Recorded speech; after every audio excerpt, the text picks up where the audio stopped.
जय हिंद। ये ज्योमेट्री की सेकंड वीडियो है। इस वीडियो में हम पढ़ेंगे रेखाखंड और किरण। इस वीडियो में हम पढ़ेंगे रेखाखंड किसे कहते हैं और किरण। उससे पहले हमने पिछले वीडियो में बताया था ज्योमेट्री किसे कहते हैं, उसके बाद हमने बताया था उसमें समतल किसे कहते हैं, बिंदु किसे कहते हैं, फिर उसके बाद लाइन किसे कहते हैं, रेखा किसे कहते हैं। तो लाइन में कुछ पॉइंट अभी और हैं, उसको हम पहले देख लेते हैं, उसके बाद हम पढ़ेंगे रेखाखंड और किरण किसे कहते हैं। तो अब रेखा के बारे में कुछ और पॉइंट पढ़ लेते हैं, उसके बाद हम पढ़ेंगे किरण और फिर रेखाखंड उसके बाद पढ़ेंगे। देखो, एक रेखा पर अनंत बिंदु स्थित होते हैं। एक रेखा पर अनंत बिंदु स्थित होते हैं। मान लीजिए कोई रेखा है, हमने बनाया यहाँ पर यल, ठीक है, यहाँ हमने कोई रेखा यल बनाया, तो इस पर अनंत बिंदु स्थित होते हैं। इसमें बहुत छोटे छोटे माइक्रो नैनो, ठीक है, बहुत छोटे छोटे अनंत बिंदु स्थित होते हैं, ठीक है। एक रेखा पर अनंत बिंदु स्थित होते हैं। उसके बाद नंबर दूसरा पॉइंट है, एक बिंदु से अनंत रेखाएं होकर जाती हैं। एक बिंदु से अनंत रेखाएं, एक बिंदु से अनंत रेखाएं होकर जाती हैं। जैसे यहाँ पर कोई बिंदु ए है, ठीक है, तो इस बिंदु से हम अनंत रेखाएं खींच सकते हैं, ऐसे ऐसे ऐसे ऐसे अनंत रेखाएं, ठीक है, ऐसे ऐसे बहुत सारी रेखाएं हम एक ही बिंदु से खींच सकते हैं, ठीक है। नंबर तीसरा पॉइंट है, दो बिंदुओं से केवल एक रेखा खींची जा सकती है।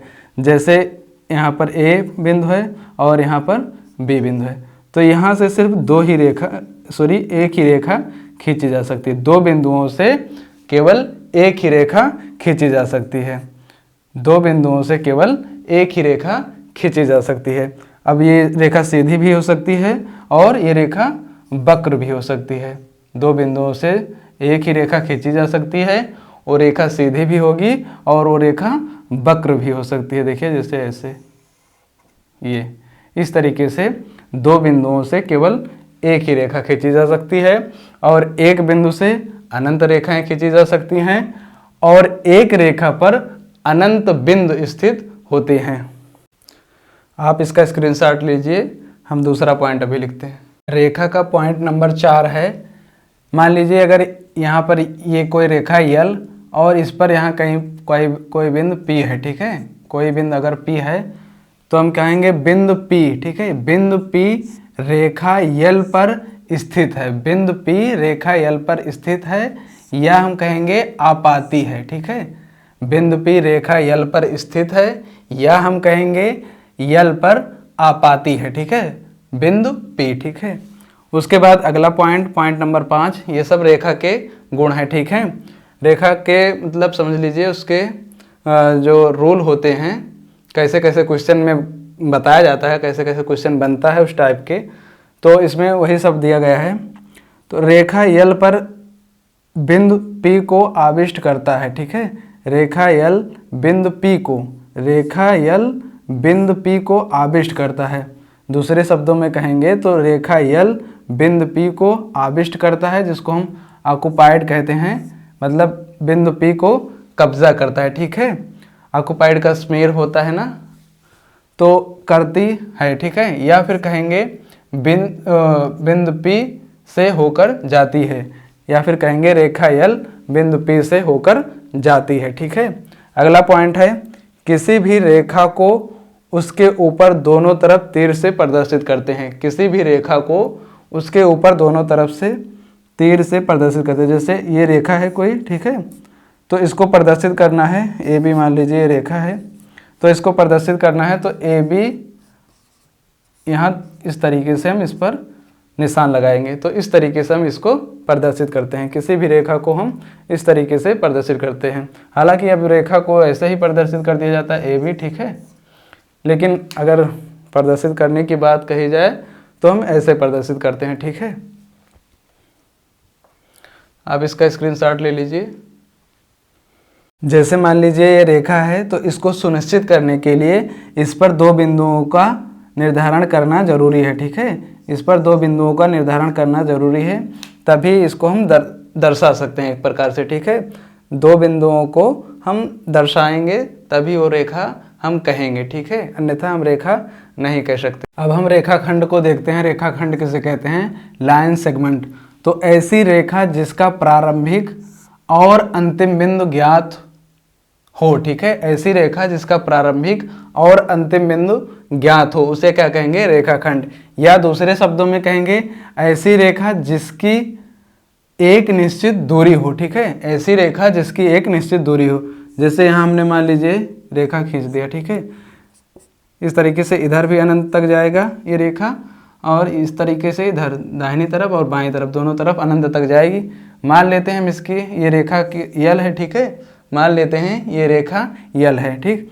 तो इसकी एक निश्चित अगर हम यहाँ से यहाँ तक की दूरी ले लें, ठीक है। मान लीजिए 5 सेंटीमीटर है, ये 5 सेंटीमीटर। तो इस निश्चित दूरी को हम क्या कहेंगे, रेखाखंड, ठीक है। मान लीजिए यहाँ का बिंदु ए और बी, इन दोनों के बीच की दूरी कितनी है ए और बी के बीच की दूरी कितनी है, 5 सेंटीमीटर।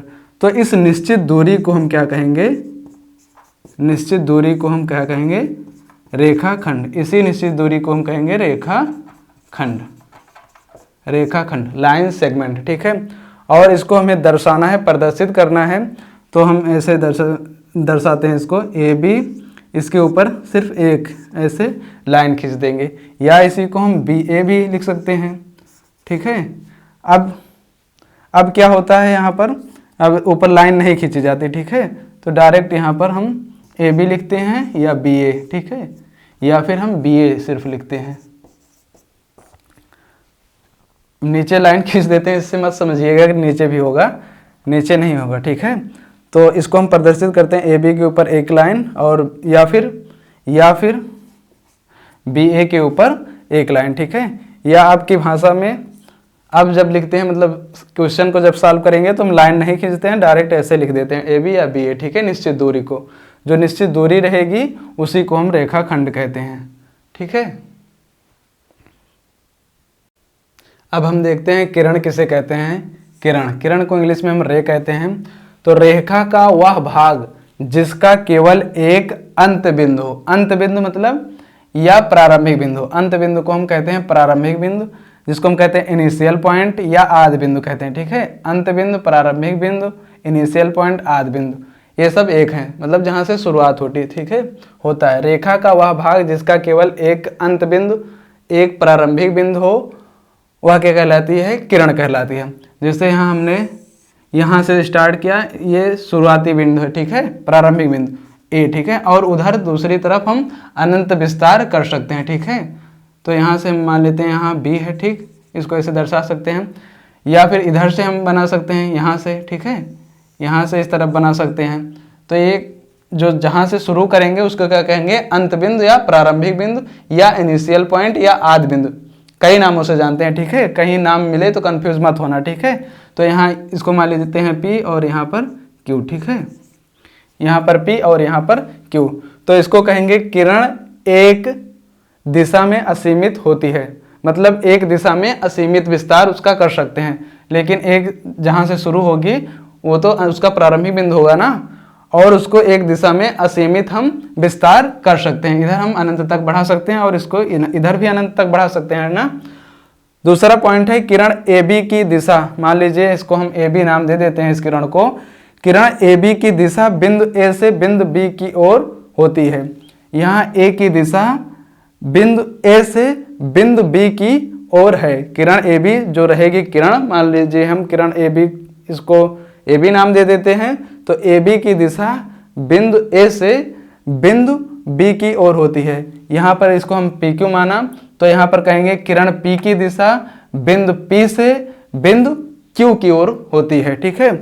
और किरण को हम, जैसे ए बी किरण है तो ए बी ऊपर एक तरफ ही निशान एरो रहेगा, ठीक है। इस तरीके से हम इसको प्रदर्शित करते हैं, ठीक है। किरण को हम ए बी एक एरो से प्रदर्शित करते हैं, जबकि हम लाइन को ए बी दोनों तरफ हम लाइन है तो दोनों तरफ, ठीक है, ये लाइन हो जाता है और ये रे हो जाता है किरण। और उसके बाद क्या था, ए बी मान लीजिए ये रेखा खंड है, ठीक है, लाइन सेगमेंट, ठीक। ये लाइन सेगमेंट को, रेखा खंड को दर्शाता है और ये किरण को दर्शाता है, ठीक है। ये किरण को दर्शाता है, एक तरफ अगर तीर रहेगी तो किरण और दोनों तरफ रहेगी तो लाइन, ठीक है। ये लाइन ये लाइन सेगमेंट और ये किरण। तो आज की वीडियो में इतना ही, फिर मिलेंगे दूसरी वीडियो में। जय हिंद।